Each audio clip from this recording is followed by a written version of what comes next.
मित्रों नमस्कार। आज का दिन आप सबके लिए शुभ हो। आज इस बात की चर्चा करेंगे कि ज्योतिष आध्यात्मिक विकास के विषय में क्या कहता है। आध्यात्मिकता, उच्च उद्देश्य, मोक्ष, आध्यात्मिक मुक्ति और जन्म कुंडली के गहन आध्यात्मिक आयामों की चर्चा करेंगे। ध्यान से सुने। ज्योतिष के सबसे गहरे आयामों में से एक आध्यात्मिकता है।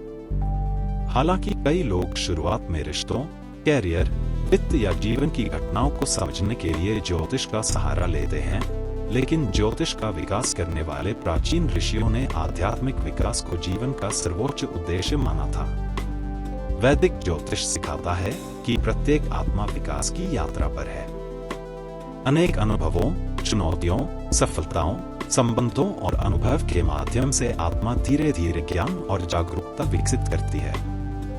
ज्योतिष व्यक्तियों को न केवल जीवन में घटित होने वाली घटनाओं को समझने में मदद करता है, बल्कि यह भी समझने में मदद करता है कि वे अनुभव क्यों घटित होते हैं और वे आध्यात्मिक विकास में कैसे योगदान देते हैं। ज्योतिष का परम उद्देश्य भविष्यवाणी करने की अपेक्षा आत्मजागरूकता, बौद्धिक विकास करना, जीवन से सीखना और स्वयं की पहचान करना है। कुंडली बताती है शक्ति, चुनौतियां, सीखने के अवसर। प्रत्येक अनुभव आध्यात्मिक विकास में योगदान दे सकता है। कर्म को दंड के रूप में नहीं देखना चाहिए। कर्म दर्शाता है सीखना, विकास और अनुभव के माध्यम से विकास। ज्योतिष प्रवृत्तियों का वर्णन करता है। यह पसंद, जिम्मेदारी और व्यक्तिगत विकास का संकेत देता है। स्वतंत्र इच्छा सदैव आवश्यक बनी रहती है। ध्यान, प्रार्थना, कृतज्ञता, सेवा व आत्मचिंतन से आध्यात्मिक विकास को सहायता प्रदान की जा सकती है। पारस्परिक संबंध शक्तिशाली शिक्षक बन जाते हैं और करुणा, धैर्य व समझ के विकास में मदद करते हैं। चुनौतियों भी सिखाती हैं। कठिन अनुभव जीवन में आते हैं तो बौद्धिक शक्ति व आध्यात्मिक परिपक्वता का बोध होता है। आत्मजागरूकता ज्योतिष के सबसे बड़े उपहारों में से एक है। ज्योतिष के द्वारा स्वयं को समझने से हमें सहायता मिलती है, बेहतर निर्णय ले पाते हैं, सचेतन रूप से बढ़ते हैं और उद्देश्य के साथ जीवन जीने का बोध होता है। नौवें भाव को समझना आवश्यक है। नौवें भाव को भाग्य व धर्म भाव के रूप में जाना जाता है। इससे ज्ञात होता है आध्यात्मिक ज्ञान, उच्च शिक्षा, दर्शन, धर्म, नीति, शिक्षक, गुरुजन, ईश्वरीय मार्गदर्शन, शुभ भविष्य। यह भाव आध्यात्मिक भावों में से एक है। नौवां भाव इन प्रश्नों के उत्तर देने में सहायक होता है। मुझे कौन सा आध्यात्मिक मार्ग प्रेरित कर सकता है? मेरे जीवन का मार्गदर्शन किन मान्यताओं द्वारा किया जाता है? मैं सत्य की खोज कैसे करूं? मेरे विकास में शिक्षकों और मार्गदर्शकों की क्या भूमिका होती है? धर्म शब्द से तात्पर्य है सही कार्रवाई, कर्तव्य, उद्देश्य, सत्य के साथ तालमेल। नौवां भाव से ज्ञात होता है कि कोई व्यक्ति अपने धर्म को कैसे व्यक्त करता है। बृहस्पति नौवें भाव का स्वाभाविक कारक है। बृहस्पति प्रतिनिधित्व करता है बुद्धि, ज्ञान, नीति, आध्यात्मिक शिक्षा। बलि बृहस्पति अक्सर आध्यात्मिक विकास में सहायक होता है। विभिन्न ग्रह आध्यात्मिकता को अनोखे तरीकों से प्रभावित करते हैं। नौवें भाव में सूर्य प्रोत्साहित करता है आध्यात्मिक नेतृत्व, मजबूत नैतिक मूल्य, पवित्र ज्ञान में रुचि। नौवें भाव में चंद्रमा प्रोत्साहित करता है भावनात्मक विश्वास, अंतर्ज्ञान, आध्यात्मिक संवेदनशीलता। नौवें भाव में बुध प्रोत्साहित करता है दर्शन शास्त्र का अध्ययन, पवित्र ग्रंथ, बौद्धिक अन्वेषण। नौवें भाव में बृहस्पति प्रोत्साहित करता है आध्यात्मिक ज्ञान अध्यापन व धार्मिक अध्ययन। नौवें भाव में शनि प्रोत्साहित करता है अनुशासन, गंभीर साधना, दीर्घकालिक शिक्षा। मान लो कि बृहस्पति के साथ बलि नौवें भाव का संयोजन है तो यह संकेत दे सकता है आध्यात्मिक शिक्षाओं में रुचि, आजीवन सीखना और जीवन के गहन अर्थ को समझने की इच्छा। 12वें भाव को भी समझना चाहिए।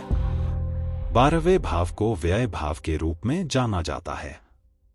यह नियंत्रित करता है आध्यात्मिक मुक्ति, ध्यान, अकेलापन, आंतरिक जीवन, पीछे हटना, जाने देना, समर्पण। यह मोक्ष से जुड़े प्रमुख भावों में से एक है। 12वां भाव मुक्ति दिलाने में सहायक होता है अलगाव, अहंकार, भौतिक जुनून आदि। ये सब आंतरिक विकास और आत्मखोज में सहायक हैं। कई आध्यात्मिक परंपराएं मौन और ध्यान पर जोर देती हैं। ये गुण 12वें भाव से जुड़े हुए हैं। 12वां भाव प्रेरणा दे सकता है करुणा, दान, निस्वार्थ सेवा। ऐसे कार्यों से आध्यात्मिक विकास में योगदान मिलता है। 12वें भाव का प्रबल प्रभाव ध्यान, योग, प्रार्थना और चिंतन में रुचि बढ़ा सकता है। 12वें भाव के लिए संसार का त्याग करना आवश्यक नहीं है। यह भौतिक जिम्मेदारियां और आध्यात्मिक जागरूकता में संतुलन करना सिखाता है। यदि 12वां भाव मजबूत हो तो ध्यान में रुचि, आध्यात्मिक विश्राम और गहन आत्मचिंतन के लिए प्रोत्साहित कर सकता है। आध्यात्मिक योग ग्रहों के ऐसे संयोजन हैं जो विशिष्ट प्रवृत्तियों और अवसरों का सृजन करते हैं। कुछ योग आध्यात्मिक विकास, आंतरिक विकास और बौद्धिक विकास पर जोर देते हैं। बृहस्पति का प्रबल प्रभाव आस्था, नीति, आध्यात्मिक शिक्षा को बढ़ावा मिलता है। केतु अलगाव, अंतर्ज्ञान व आध्यात्मिक जागृति को बढ़ावा देता है। केतु के प्रबल प्रभाव से रहस्यवाद, ध्यान, आत्मनिरीक्षण में रुचि बढ़ सकती है। 9वें और 12वें भाव का संबंध हो तो आध्यात्मिक लाभ बढ़ता है। पंचम भाव मंत्र, आध्यात्मिक अभ्यास और पवित्र शिक्षा को नियंत्रित करता है। 5वें भाव का प्रबल प्रभाव आध्यात्मिक अनुशासनों को बढ़ावा देता है। बृहस्पति और केतु की युति दार्शनिक चिंतन, आध्यात्मिक पूछताछ, आंतरिक ज्ञान को प्रोत्साहित करती है।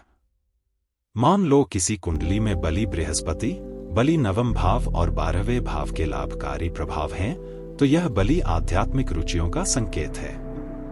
किसी कुंडली में 9वें भाव बली, बृहस्पति बली, 12वां भाव बली, केतु का शुभ प्रभाव हो तो आध्यात्मिक जिज्ञासा बढ़ सकती है, सीखने में रुचि, ध्यान में रुचि और आत्मसमझ की इच्छा हो सकती है। वास्तविक आध्यात्मिक विकास प्रयास और अभ्यास पर निर्भर करता है। 9वां भाव धर्म और उच्चतर ज्ञान का प्रतिनिधित्व करता है। 12वां भाव आध्यात्मिक विकास और मुक्ति का समर्थन करता है। बृहस्पति ग्रह ज्ञान और आध्यात्मिक विद्या का प्रमुख ग्रह है। केतु अक्सर वैराग्य और आंतरिक जागरूकता को प्रोत्साहित करता है।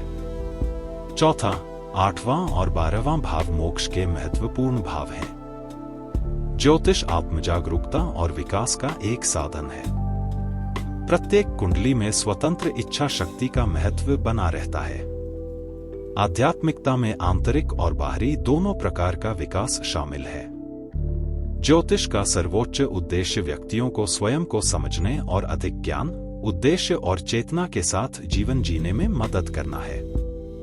मोक्ष क्या है? वैदिक दर्शन में मोक्ष जीवन के 4 प्रमुख लक्ष्यों में से एक है। 4 लक्ष्य हैं धर्म, उद्देश्य, अर्थ, समृद्धि, काम, चाहत और मोक्ष, मुक्ति। मोक्ष का तात्पर्य है आध्यात्मिक स्वतंत्रता, अंतर्मन की शांति, आत्मबोध व अज्ञान से मुक्ति। इसे सर्वोच्च आध्यात्मिक लक्ष्य माना जाता है। मोक्ष के प्रमुख भाव हैं चतुर्थ, 8वां और 12वां। ये भाव आंतरिक विकास और परिवर्तन में सहायक होते हैं। चतुर्थ भाव दर्शाता है अंतर्मन की शांति, भावनात्मक संतुष्टि और आध्यात्मिक आधार। 8वां भाव दर्शाता है परिवर्तन, रहस्यवाद व गहरी आत्मसमझ। 12वां भाव दर्शाता है मुक्ति, समर्पण व आध्यात्मिक उत्कृष्टता। केतु को मोक्ष का ग्रह माना जाता है क्योंकि यह अलगाव, आध्यात्मिक अंतर्दृष्टि, आंतरिक जागृति को प्रोत्साहित करता है। मान लो किसी की कुंडली में 12वां घर केतु व बृहस्पति बली हैं, तो यह आध्यात्मिक विकास और आत्मखोज में गहरी रुचि का संकेत है।